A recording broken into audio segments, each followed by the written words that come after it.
National centre for performing art में अंतिम दर्शन के लिए शव को रखा गया है। बड़ी संख्या में उनके चाहने वाले लोग अंतिम दर्शन के लिए पहुंच रहे हैं। शाम 4 बजे राजकीय सम्मान के साथ रतन टाटा को आखिरी विदाई दी जाएगी। तो उद्योग जगत के अनमोल रतन, एनसीपीए में उनके चाहने वालों की भीड़ यहां पर लगी हुई है। तमाम हस्तियों के पहुंचने का सिलसिला वहां पर जारी है।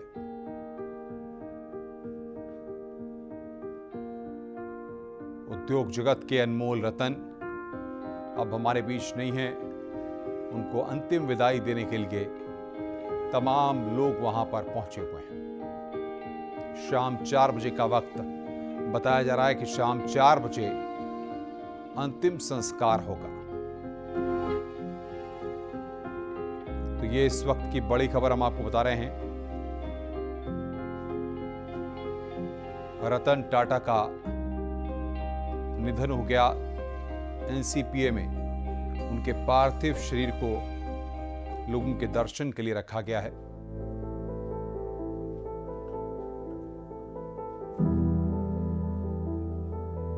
और पुरानी तस्वीरें इस वक्त हम आपको दिखा रहे हैं। रतन टाटा की पुरानी तस्वीरें इस वक्त आप देख रहे हैं।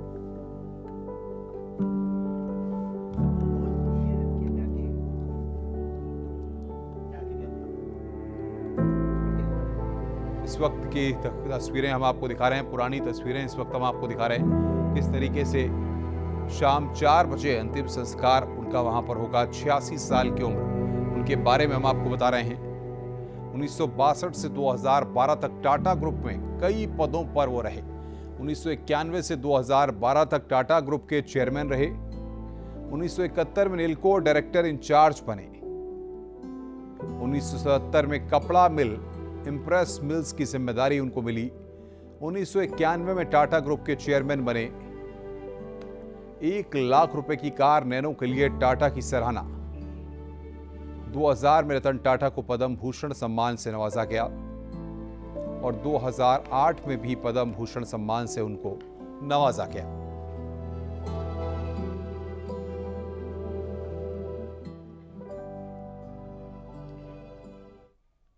केंद्रीय गृह मंत्री अमित शाह ने रतन टाटा के निधन पर शोक जताते हुए कहा कि टाटा ग्रुप उद्योग जगत में ध्रुव तारा की तरह है, जिसमें रतन टाटा का बहुत बड़ा योगदान रहा है। केंद्रीय गृह मंत्री ने मुंबई पहुंचकर रतन टाटा को श्रद्धांजलि भी अर्पित की।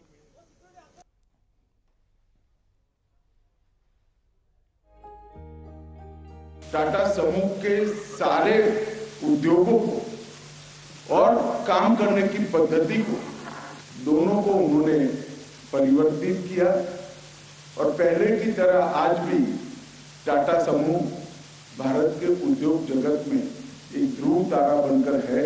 उसमें रतन टाटा जी का बहुत बड़ा योगदान है। रतन टाटा को श्रद्धांजलि देने अंबानी परिवार भी पहुंचा। रिलायंस इंडस्ट्रीज के चेयरमैन मुकेश अंबानी और पत्नी नीता अंबानी रतन टाटा के अंतिम दर्शन के लिए पहुंचे। उनके साथ बड़े बेटे आकाश और बहू श्लोका भी श्रद्धांजलि अर्पित करने पहुंचे। तो अंबानी परिवार भी पहुंचा श्रद्धांजलि देने के लिए। ये तस्वीर हम आपको दिखा रहे हैं किस तरीके से मुकेश अंबानी अपनी पत्नी नीता अंबानी के साथ वहां पर पहुंचे। रतन टाटा के अंतिम दर्शन करने के लिए पहुंचे। उनके साथ बड़े बेटे आकाश और बहू श्लोका भी श्रद्धांजलि अर्पित करने पहुंचे।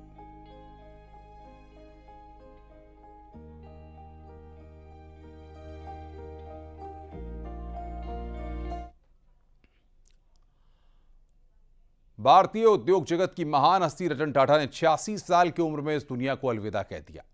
वो अपने पीछे एक बड़ी विरासत छोड़ गए हैं। टाटा परिवार का देश के विकास में बड़ा योगदान है और रतन टाटा ने भी अपने फैसलों से अपने परिवार की इस महान विरासत को कायम रखा। बुधवार देर रात करीब 11 बजे रतन टाटा ने अंतिम सांस ली। वो मुंबई के ब्रीच कैंडी अस्पताल के आईसीयू में भर्ती थे और उम्र संबंधी बीमारियों से जूझ रहे थे।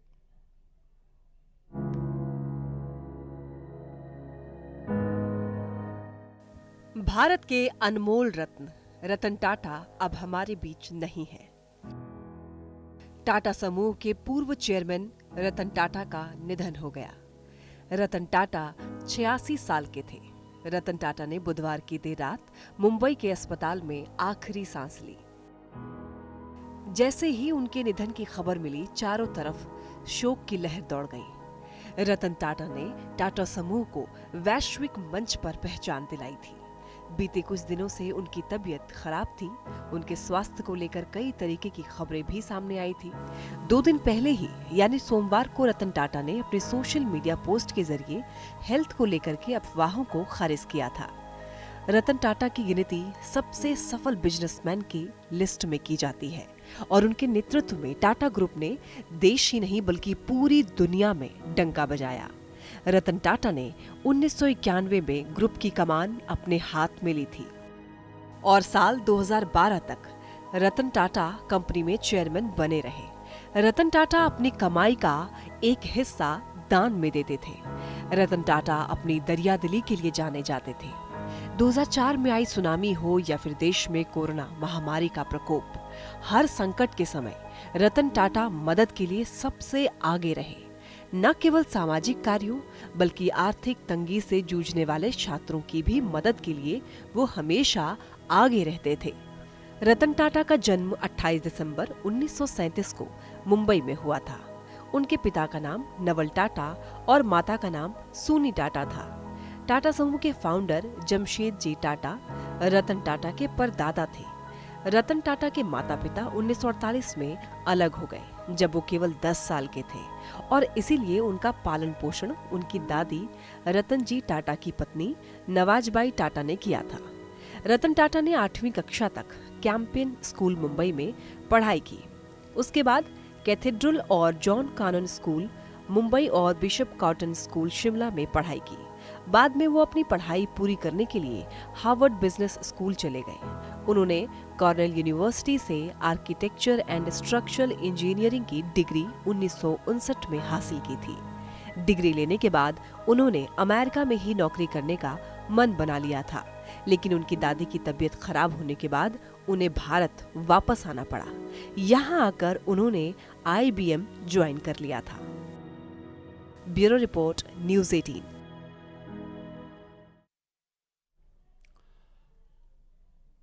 दिग्गज उद्योगपति और टाटा सन्स के मानद चेयरमैन रतन टाटा एक सफल व्यवसायी होने के साथ सबसे बड़े दानवीर भी थे।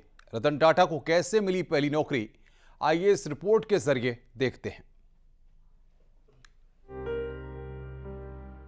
रतन टाटा की पहली नौकरी के बारे में उनके परिवार को भी नहीं पता था। बाद में टाटा ग्रुप के चेयरमैन JRD टाटा को जब रतन टाटा की नौकरी के बारे में पता चला तो वो काफी नाराज हुए। उन्होंने रतन टाटा को फोन करके बायोडेटा शेयर करने के लिए कहा। रतन टाटा के पास उस समय बायोडाटा नहीं था।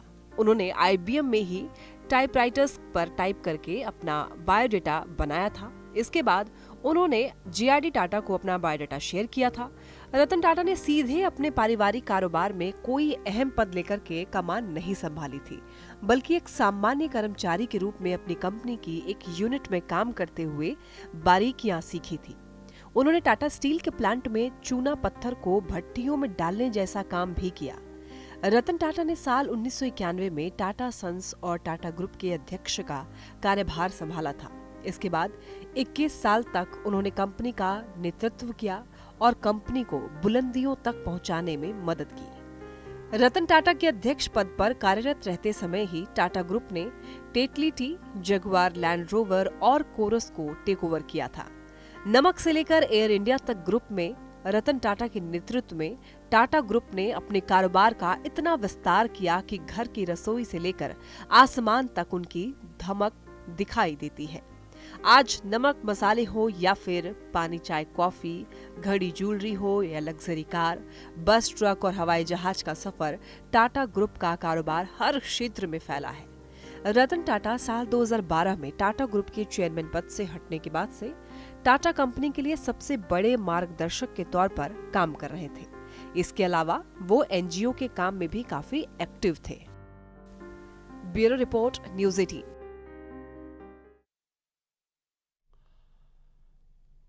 रतन टाटा एक पायलट भी थे। साल 2007 में वे भारत के पहले शख्स बने थे जिसने F-16 फैल्कन उड़ाया था। उन्हें कारों का भी बहुत शौक था। उनके संग्रह में कई बड़ी कारें हैं। लेकिन आपको पता है कि टाटा मोटर्स को उबारने के लिए क्या प्रयोग किया जो काफी सफल रहा।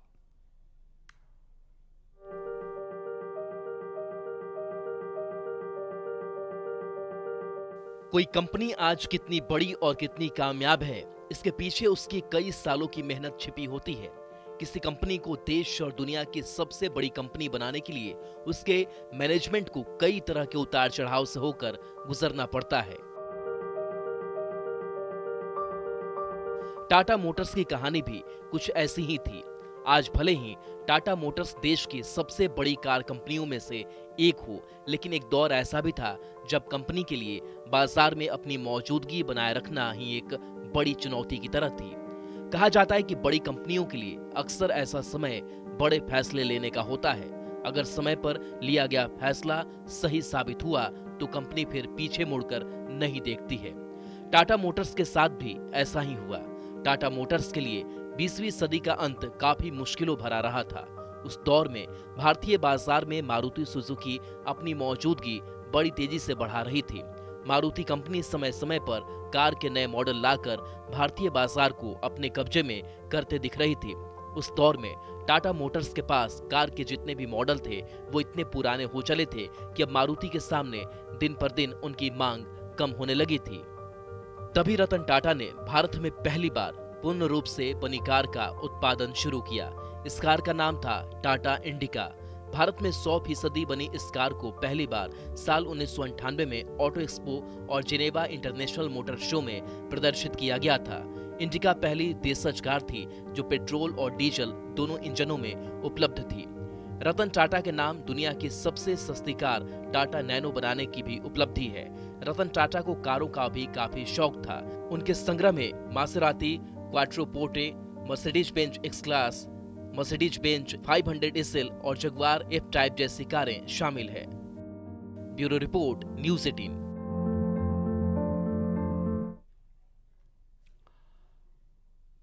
रतन टाटा के पास सब कुछ था, लेकिन उन्हें एक दर्द था जिसका जिक्र उन्होंने अपने मैनेजर शांतनु की स्टार्टअप की ओपनिंग के दौरान किया था। उन्होंने कहा था, आप नहीं जानते कि अकेले रहना कैसा होता है। रतन टाटा दुनिया को अलविदा कह चुके हैं, लेकिन वो हमेशा देशवासियों के दिल में राज करेंगे। वो बड़े कारोबारी थे। कारोबार के साथ साथ उन्होंने देश के प्रति अपनी जिम्मेदारी को भी बखूबी निभाई।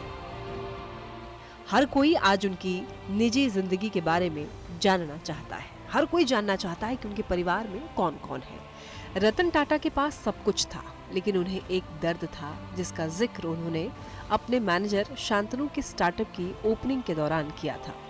उन्होंने कहा था, आप नहीं जानते कि अकेले रहना कैसा होता है। जब तक आप अकेले समय बिताने के लिए मजबूर नहीं होते, तब तक एहसास नहीं होगा। 85 साल के बैचलर रतन टाटा ने कहा था कि जब तक आप वास्तव में बूढ़े नहीं हो जाते, तब तक किसी को भी बूढ़े होने का मन बिल्कुल भी नहीं करता। ऐसा नहीं था कि रतन टाटा की जिंदगी में कोई नहीं आया था। रतन टाटा को एक समय प्यार हुआ था। प्यार होने के बाद भी रतन टाटा ताउम्र अविवाहित रहे। दिलचस्प बात यह है कि वो 4 बार शादी करने के करीब आए थे, लेकिन कुछ कारणों से शादी नहीं कर सके। उन्होंने एक बार स्वीकार किया था कि जब वो लॉस एंजलिस में काम कर रहे थे, तब एक समय ऐसा आया जब उन्हें प्यार हुआ, लेकिन 1962 के भारत और चीन के युद्ध के कारण लड़की के माता पिता उसे भारत भेजने के विरोध में थे, जिसके बाद उन्होंने कभी शादी नहीं की। रतन टाटा की शख्सियत की अगर बातें करें तो वो सिर्फ एक बिजनेसमैन ही नहीं, बल्कि एक सादगी से भरे नेक और दरियादिल इंसान, लोगों के लिए आदर्श और प्रेरणा स्रोत भी थे। वो अपने समूह से जुड़े हुए छोटे से छोटे कर्मचारी को भी अपना परिवार मानते थे और उनका ख्याल रखने में कोई कसर नहीं छोड़ते थे। रतन टाटा को राष्ट्र निर्माण में उनके अतुलनीय योगदान के लिए भारत के 2 सर्वोच्च नागरिक पुरस्कार पद्म विभूषण और पद्म भूषण से सम्मानित किया जा चुका है। रतन टाटा ने IIT बॉम्बे में रिसर्च को बढ़ावा देने के लिए साल 2014 में 95 करोड़ रुपए दान कर दिए थे। इसके अलावा कोरेल यूनिवर्सिटी में उन्होंने $28 मिलियन का भी दान दिया था। Bureau report, news 18।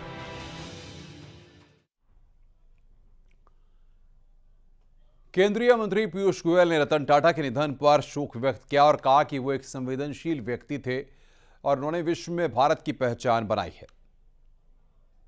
बहुत ही संवेदनशील व्यक्तित्व थे। जीवन भर उन्होंने टाटा ग्रुप को तो बड़ा बनाया ही, टाटा ग्रुप को अंतर्राष्ट्रीय पटल पर एक और ये सीधी तस्वीरें इस वक्त हम आपको दिखा रहे हैं। 4 बजे का वक्त अंतिम संस्कार के लिए है और यहाँ पर अब अंतिम संस्कार के लिए जो प्रक्रिया होती है, जो परंपराएं हैं, उसके तहत वहाँ पर उनका अंतिम संस्कार किया जाएगा। ये तस्वीरें हम आपको दिखा रहे हैं। रतन टाटा की तस्वीरें इस वक्त आप देख रहे हैं। शाम 4 बजे रतन टाटा का अंतिम संस्कार किया जाएगा।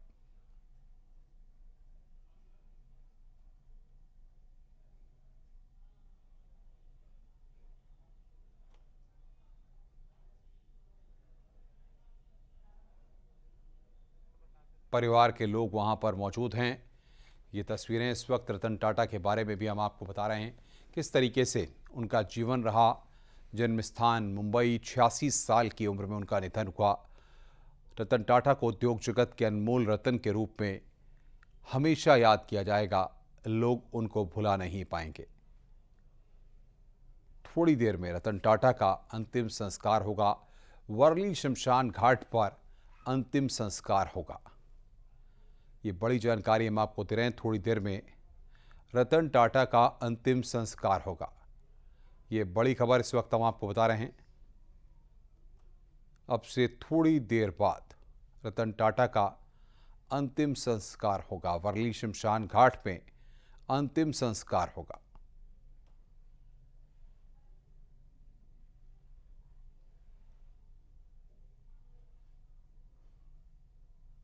अंतिम सफर पर रतन टाटा।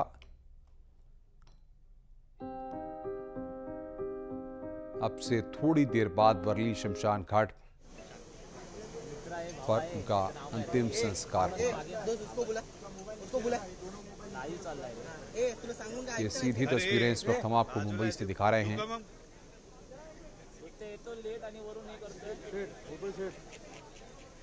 राजकीय सम्मान के साथ अंतिम संस्कार किया जाएगा।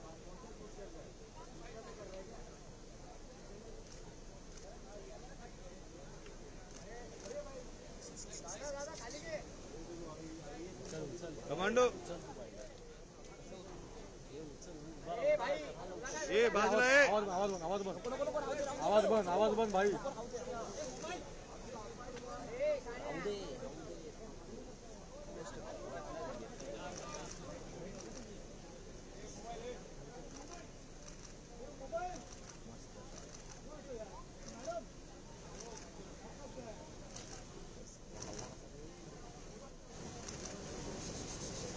खाली करा बघा ए मोबाईल। तो राजकीय सम्मान के साथ अपने अंतिम सफर पर रतन टाटा। रिकॉर्ड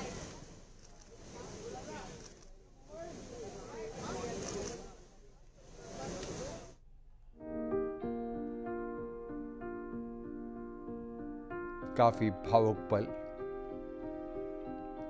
देश दुनिया के लिए ऐसे पलों को, ऐसे समय को शब्दों के रूप में, खबर के रूप में आप तक पहुंचाना वाकई में इतना आसान नहीं होता। किसी भी टीवी पत्रकार के लिए, टीवी एंकर के लिए स्टूडियो में मौजूद रहकर इस तरह के वक्त में अंतिम सफर जब रतन टाटा का हम आपको दिखा रहे हैं, तो उनके बारे में, उनके जीवन के बारे में तो बहुत सारे शब्द हैं, लेकिन इन तस्वीरों को देखकर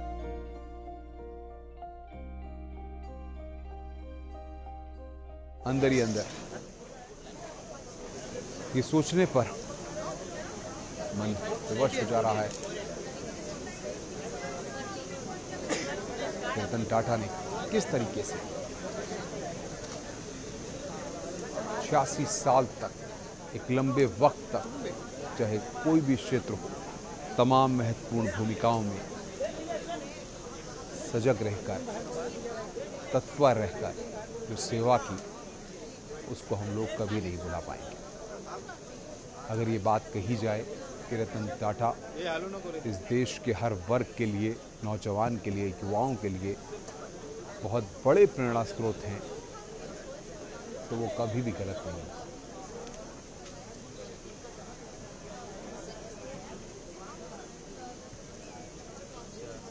अंतिम सफर पर रतन टाटा, उद्योग जगत के अनमोल रत्न। अब से थोड़ी देर बाद वर्ली शमशान घाट पर उनका अंतिम संस्कार किया जाएगा।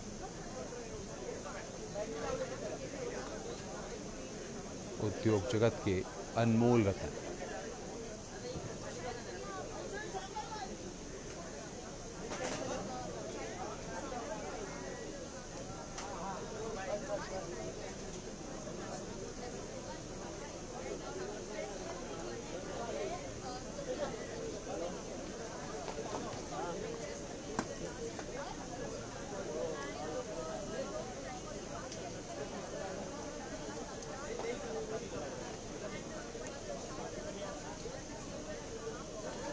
तो ये तस्वीरें इस वक्त हम आपको दिखा रहे हैं।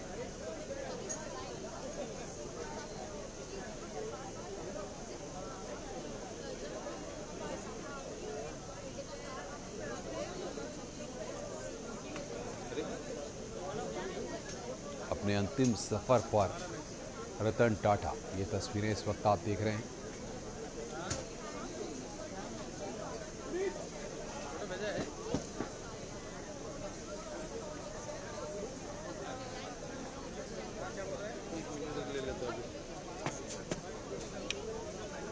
रतन टाटा की तस्वीरें आज हर किसी के जहन में बार बार कौंध रही हैं। कोई नैनो की बात कर रहा है, कोई जिस तरीके से टेक्नोलॉजी के क्षेत्र में अभिनव प्रयोग उनके द्वारा किए गए,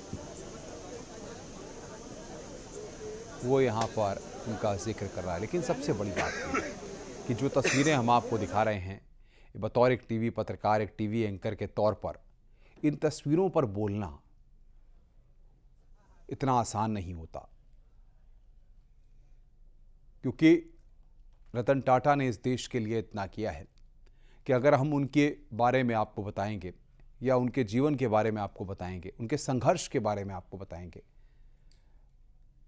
तो बहुत लंबा वक्त लगेगा। लेकिन सबसे बड़ी बात यह है कि जिस तरीके से अपनी एक अमिट छाप छोड़ी है, एक संघर्षशील व्यक्तित्व, और सबसे बड़ी बात यह है कि किसी भी व्यक्ति के लिए सबको साथ लेकर, सबको एक परिवार के रूप में लेकर चलना बहुत मुश्किल होता है, इतना आसान नहीं होता है।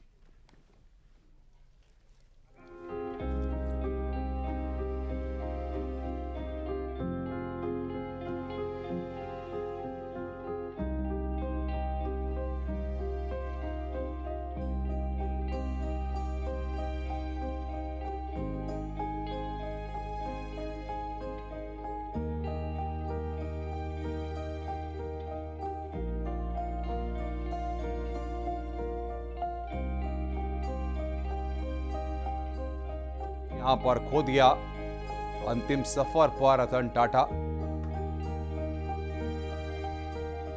उद्योग जगत के अनमोल रतन। अंतिम सफर पर रतन टाटा। बेमिसाल रतन, अंतिम दर्शन में नमन। ये तस्वीरें इस वक्त हम आपको दिखा रहे हैं।